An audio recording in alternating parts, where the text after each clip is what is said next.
कश्मीरी सहाफ़ी जलील राठौर ने बताया कि ऑपरेशन सिंदूर में भारत की शिकस्त पर बांग्लादेश, नेपाल और चीन में खुशियां मनाई जा रही हैं। एक इंटरव्यू में उनका कहना था कि भारतीयों ने बाहर से चेहरे पर ऐसा रूप धारा कि जैसे जंग जीत गए, मगर अंदर से इल्म है कि जंग हार चुके हैं। उन्होंने भारतीय वज़ीर आज़म पर भी तनकीद की कि उन्हें बोलना नहीं आता।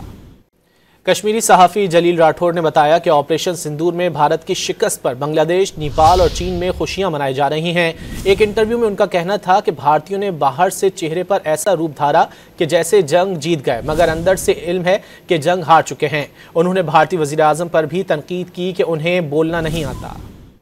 कश्मीरी सहाफ़ी जलील राठौर ने बताया कि ऑपरेशन सिंदूर में भारत की शिकस्त पर बांग्लादेश, नेपाल और चीन में खुशियां मनाई जा रही हैं। एक इंटरव्यू में उनका कहना था कि भारतीयों ने बाहर से चेहरे पर ऐसा रूप धारा कि जैसे जंग जीत गए, मगर अंदर से इल्म है कि जंग हार चुके हैं। उन्होंने भारतीय वज़ीर आज़म पर भी तनकीद की कि उन्हें बोलना नहीं आता।